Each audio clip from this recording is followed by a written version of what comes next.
اگر دھاندلی کی کہیں پہ کلاس ہو رہی ہو تو میرا خیال ہے کہ پاکستان سے بہتر کوئی لیبارٹری نہیں ہوگی جہاں پر نت نئے طریقے، جس میں فارم 45 کو 47 کیسے بنانا ہے، 47 کی حکومت کیسی لائی جائے گی، اور پھر آپ نے 130 کو 1300 کیسے کرنا ہے، یہ آپ کو کر کے دکھایا جاتا ہے۔ اور اگر یہاں بھی آپ کا دا نہ لگے تو پھر الیکشن کمیشنر آپ کی مرضی کا ہوگا، آپ اس سے جو مرضی کروائیں۔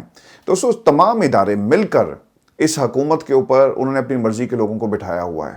یہ ایسا لگتا ہے کہ یہ ایک ذاتیات کی جنگ ہے، اس میں پاکستان کہیں نہیں ہے۔ آج پاکستان کے حالات ہمیں یہ بتاتے ہیں کہ جس ملک کے اندر ایک پارلیمان جس میں اپوزیشن لیڈر کی تقرری کا نوٹیفیکیشن نہ ہو سکے، سر وہ حکومت کی جو آئینی حیثیت ہے وہ صفر ہو جاتی ہے۔ یعنی آپ پاکستان میں ایک حکومت، اس کے سامنے اپوزیشن اس لیے نہیں رکھنا چاہتا کہ ان پر تنقید ہوگی، ان کے مکروہ چہرے کو دکھایا جائے گا، ان کی پالیسیز کو جو ہے وہ تنقید کا نشانہ بنایا جائے گا، اس لیے انہوں نے نوٹیفیکیشن جاری نہیں کیا۔ اب بعض لوگ یہ کہہ رہے ہیں کہ یہ نوٹیفیکیشن جو ہوا اس کے پیچھے بھی کچھ ایک پریشر والی بات تھی۔ اب یہ پریشر تھا یا نہیں تھا یہ آگے چل کر اس سے پردہ اٹھائیں گے، لیکن علیمہ خان کی جو گفتگو ہے اس کا ایک اور حصہ وہ یہ کہتی ہیں کہ ہمیں سے ملاقات نہیں بلکہ عمران خان کی رہائی چاہیے۔ وہ پاکستان کا لیڈر ہے اور پاکستان اور پورا پاکستان عمران خان کی رہائی چاہتا ہے۔ دیکھیں یہ بہت دیر سے ملاقات کی بات ہو رہی تھی، ہم نے کبھی بھی علیمہ خان کے اس پلیٹ فارم سے یعنی دھرنے سے کبھی عمران خان کی رہائی کا یہ نعرہ اس طرح سے لگتے ہوئے نہیں دیکھا۔ میں نے آپ کو کل کہا تھا کہ مجھے لگتا یہ ہے کہ بہت جلدی یہ جو ملاقات کی جو ایک طرح سے کوشش علیمہ خان کرتی ہیں یہ رہائی میں کنورٹ ہوگی اور یہاں سے تحریک چلے گی۔ اور آج وہی ہوا، علیمہ خان نے عمران خان کی رہائی کا نعرہ لگا دیا۔ وہ یہ نہیں کہتی کہ میری ملاقات کا، وہ یہ کہتی ہیں کہ عمران خان کی رہائی کی جائے، چونکہ ان کے اوپر جھوٹے مقدمات جو بنائے گئے۔ تو اب دوستو اڈیالہ سے جو رپورٹ ہو رہا ہے اور جو گفتگو ہے علیمہ خان کی اور جو لائن آف ایکشن اڈاپٹ کیا گیا ہے وہ ہے عمران خان کی رہائی کی تحریک کا باقاعدہ طور پہ آغاز ہو چکا ہے۔ اور اس کا اگر کہا جائے کہ باقاعدہ افتتاح علیمہ خان نے کیا ہے تو یہ بالکل بھی غلط نہیں ہوگا۔ پاکستان تحریک انصاف کی باقی قائدین اس کو کب جوائن کرتے ہیں، یہ سب سے اہم سوال ہے۔ علیمہ خان یہ کہتی ہیں کہ کوئی حالات بہتر نہیں ہو رہے۔ آپ کو کس نے کہا کہ حالات بہتر ہو رہے ہیں؟ کیونکہ وہ اس سے جوڑ رہے تھے دو نوٹیفیکیشن کے ساتھ، ایک تو علامہ راجہ ناصر عباس صاحب کا بھی ایک نوٹیفیکیشن ہو گیا اور پھر اس سے پہلے اچکزئی صاحب کا نوٹیفیکیشن ہوا۔ علامہ راجہ ناصر عباس صاحب کو بہت بہت مبارک ہو، اور میں نے آپ کو پہلے کہا تھا کہ اگر ان کا نوٹیفیکیشن ہو گیا تو یاد رکھیے گا اس میں نواز شریف کا کوئی عمل دخل نہیں، کیونکہ اچکزئی کے ساتھ ان کے تعلقات، خیر انہوں نے اسے انکار بھی کیا، لیکن یہاں پر علامہ راجہ ناصر عباس صاحب کا بھی نوٹیفیکیشن ہوا ہے۔ اور آپ کتنی دیر اس چیز کو روک سکتے ہیں؟ دیکھیں باہر کی دنیا کا بھی ایک پریشر ہوتا ہے، جب آپ کسی جماعت کے خلاف کریک ڈاؤن کی بات کریں اور 26 نومبر کو دہرانے کی بات کریں اور کہیں کہ ہمیں اس کا ایک پورا ایکسپیرینس ہے اور ہم جانتے ہیں کہ ہمیں طاقت سے کیسے ان کو نمٹنا ہے، تو وہاں پر انٹرنیشنل یورپی یونین خاص طور پہ آپ کو یاد کروائے گا کہ بھائی جان انسانی حقوق کی خلاف ورزیاں آپ اگر کریں گے تو مشکل ہو جائے گا۔ تو ایک ایسی پارلیمان جس میں اپوزیشن ہی نہیں ہے وہ پارلیمان کیسے چلے گی؟ تو حالات سر بہتر نہیں ہوئے۔ انہوں نے کرنا تھا 6 مہینے کے بعد کیا، لیکن یہ کیسے ممکن ہے؟ ایک دن بھی اس سیٹ کو خالی نہیں رکھا جا سکتا، لیکن ذاتی انا اپنے مقاصد حاصل کرنے کے لیے سیٹیں خالی رکھی گئی۔ اب جو سب سے اہم نقطہ تھا اور جہاں سے میں بار بار کہہ رہا ہوں کہ اب تحریک شروع ہوگی اور یہیں سے اس تحریک کا آغاز ہونا تھا، کیونکہ علیمہ خان اس کو لیڈ کر رہی ہیں۔ علیمہ خان کی ذات کے اوپر کسی کو کوئی شک نہیں ہے، وہ 2-3 ٹاؤٹس ہیں صحافی اور پھر اس کے ساتھ ساتھ شیر افضل ملوت جیسے لوگ جو پارٹی کے اندر دھوکہ بار بار دے رہے ہیں اور جو چیلنج بھی کر رہے ہیں شفیع جان کو مناظرے کا، ان جیسے لوگ ٹی وی پر بیٹھ کر ان کے اوپر تنقید کرتے ہیں۔ اس کے علاوہ پاکستان تحریک انصاف کے اندر کوئی علیمہ خان کے اوپر تنقید نہیں کرتا، اور نہ ہی عوام میں سے، کیونکہ ان کو معلوم ہے کہ علیمہ نے کون سا کوئی عہدہ حاصل کرنا ہے۔ وہ کسی عہدے کی کوشش نہیں کر رہی، وہ صرف اپنی بھائی کی اب رہائی کا نعرہ انہوں نے لگایا۔ دوستو اگر آپ ان دنوں کو کاؤنٹ کریں تو آج میرا خیال ہے کہ 899 آلموسٹ 900 دن ہو گئے ہیں، 900 دن عمران خان کو جیل کے اندر ہو گئے، تقریباً پورے 3 سال ہونے کو آئے ہیں اور عمران خان کو رہا نہیں کیا گیا۔ آج پورا 1 مہینے سے زیادہ کا وقت ہو گیا قید تنہائی عمران خان کی ملاقات نہیں ہوتی، یعنی 3 مہینے 6 دن 96 دنوں میں باہر کی دنیا سے صرف 1 گھنٹہ رابطہ، وہ بھی میری بہن کی 20 منٹ کی 3 ملاقاتوں کا وقت ہے جو انہوں نے اس کا ذکر کیا۔ آپ نے ایسی فلموں میں دیکھتے ہیں کہ باہر ایک ایسے کیج میں آپ نے کسی کو بند کر دیا، قیدیوں کو، اور باہر کی دنیا سے رابطہ نہیں، باہر کی روشنی، ہوا، کچھ آپ کو پتہ نہیں کہ باہر کیا چل رہا ہے۔ اور جب وہاں سے قیدی بھاگنے کی کوشش کرتے ہیں تو پتہ چلتا ہے کہ جس مقام پہ ان کو قید کیا گیا وہ سمندر کے بالکل درمیان میں ایک جہاز ہے جہاں پہ ان کو قید رکھا ہوا ہے۔ ہم تو ایسی چیزیں فلموں میں دیکھتے ہیں، لیکن یہ سب کچھ عمران خان کے ساتھ ہو رہا ہے۔ دوستو، عمران خان نے اپنی زندگی کے 900 دن اور نہ جانے کتنے 900 دن ابھی وہ مزید جیل میں رہیں گے، وہ قربان کر دیے کہ پاکستان میں ہمارے جو بچے ہیں وہ زندگی آسانی سے گزار سکیں، ایک ایسا ملک ہو جہاں پہ جمہوریت ہو، جہاں پہ حقوق ملیں، جہاں پر بچوں کے حقوق جو ہیں اسے چھینے نہ جائیں۔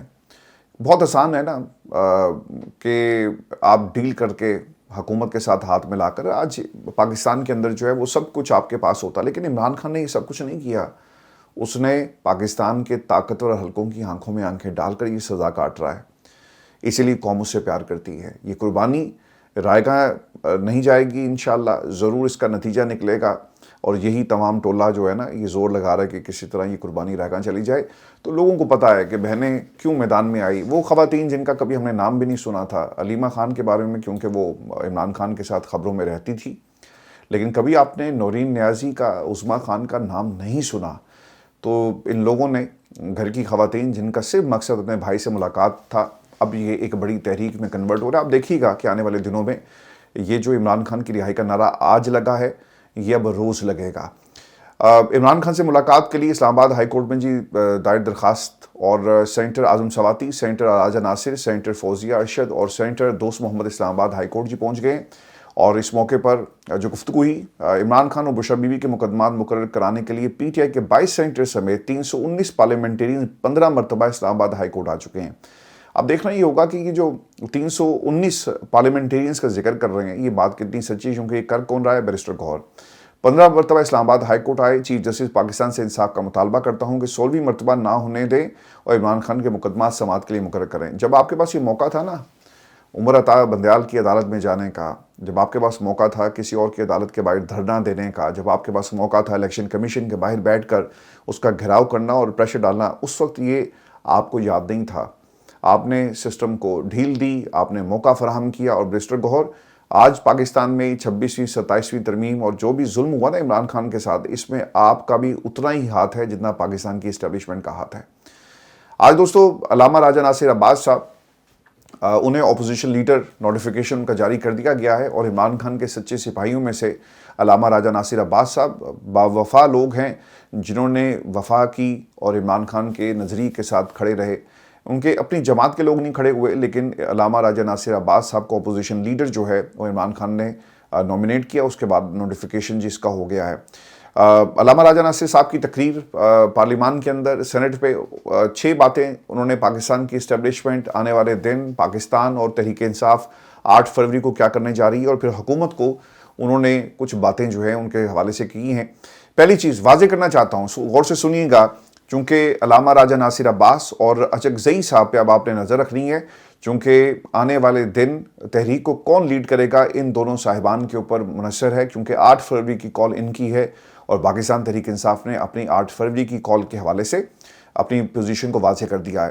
اور یہ عمران خان کا مقدمہ پارلیمان کے اندر کیسے لڑیں گے یہ بھی ہمیں اب دیکھنا ہوگا۔ علامہ راجہ ناصر عباس یہ کہتے ہیں کہ واضح کرنا چاہتا ہوں کہ میں عمران خان کا باوفا ساتھی ہوں، مجھے سینیٹر بھی اسی نے بنایا، کبھی بھی اصولوں پر سمجھوتا اور آئین کی خلاف ورزی نہیں کروں گا۔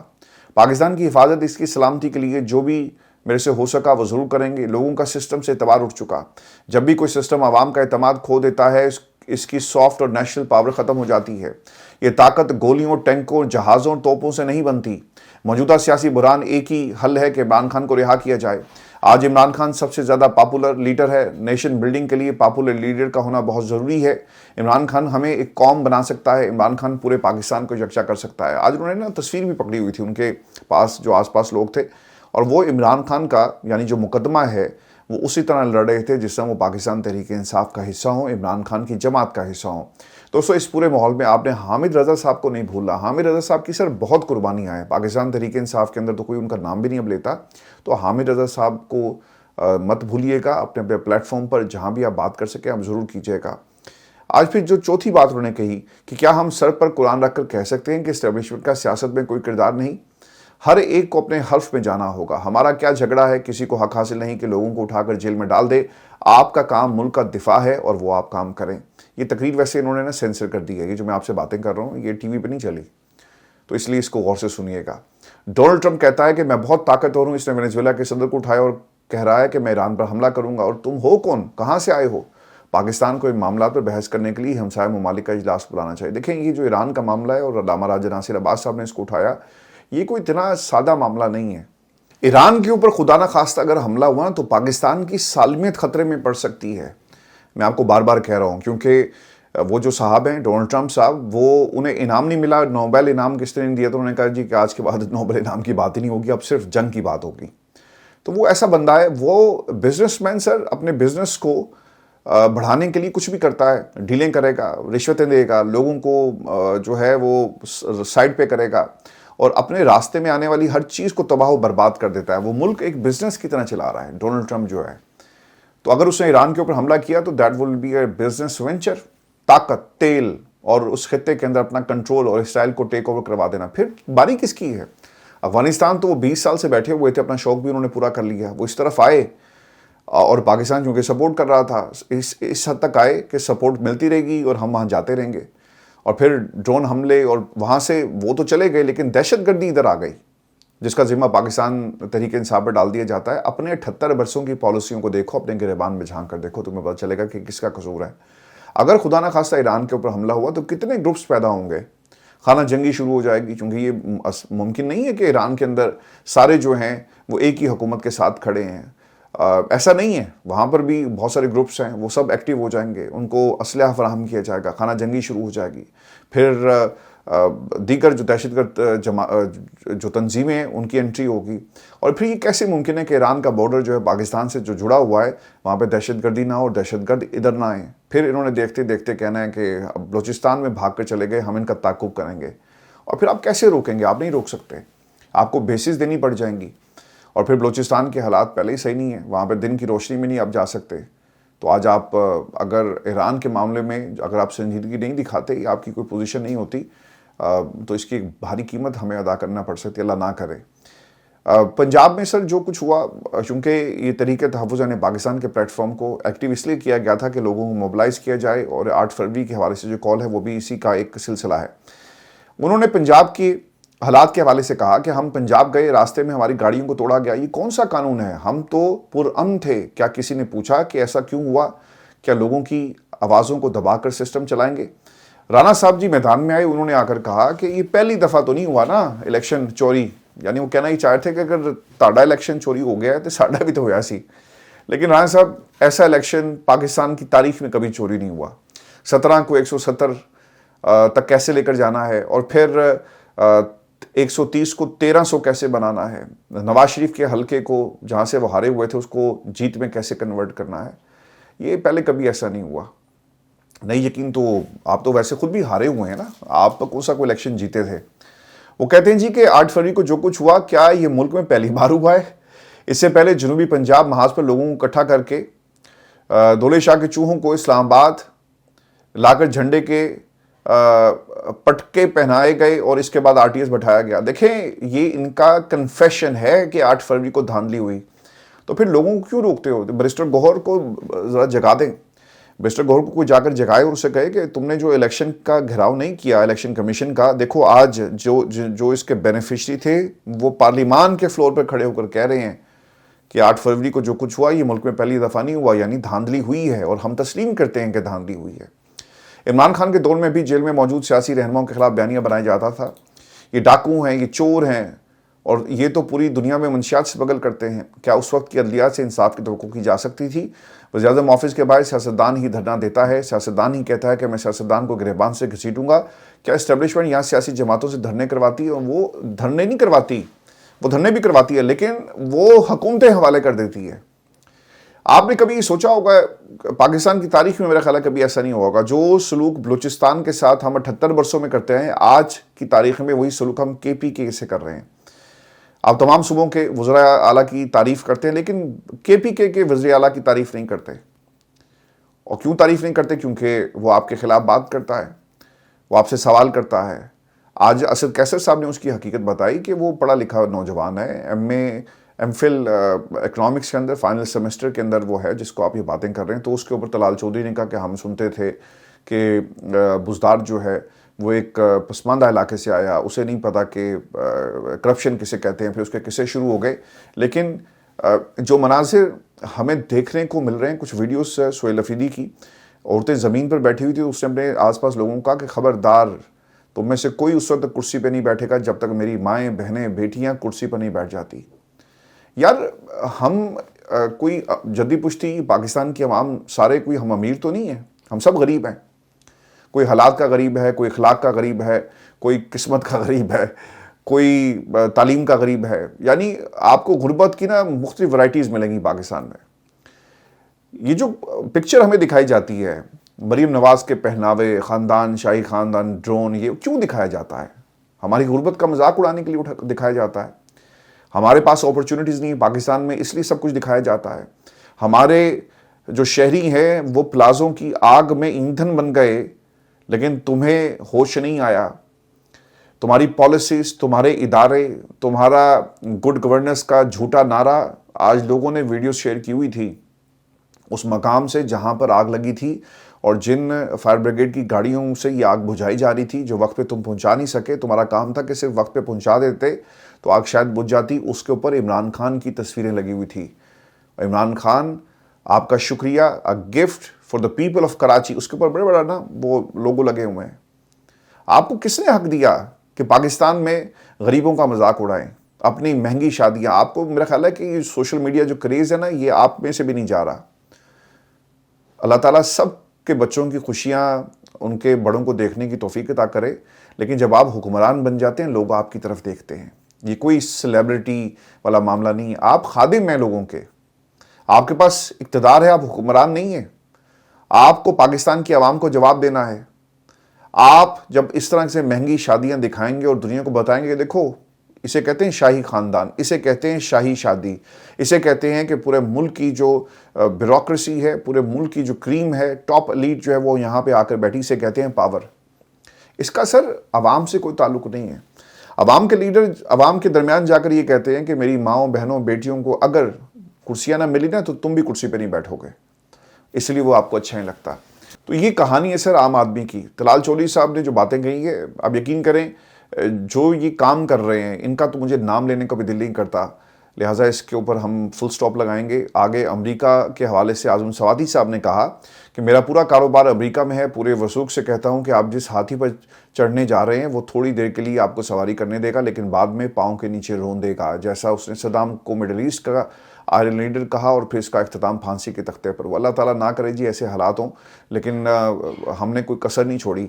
آپ کو دوستوں میں یہ بھی خبر دوں کہ ایمان مزاری کی گرفتاری کا یہ معاملہ ہے، اور تفصیلات کے مطابق ایمان مزاری اور ہادی علی چٹھا کی اسلام آباد ہائی کورٹ نے ٹرائل کورٹ سے منسوخ کردہ ضمانت بحال کر کے انہیں متعلقہ عدالت کے سامنے پیش ہونے کا آرڈر کیا۔ جج افضل منجوکا کا آرڈر اسلام آباد ہائی کورٹ نے دوسری بار درست نہ ہونے کی وجہ سے کالعدم قرار دیا، لیکن اسلام آباد پولیس دونوں کو کسی اور مقدمے میں گرفتار کرنے کی تیاری کے لیے آج صبح سے وہاں پہ موجود تھی۔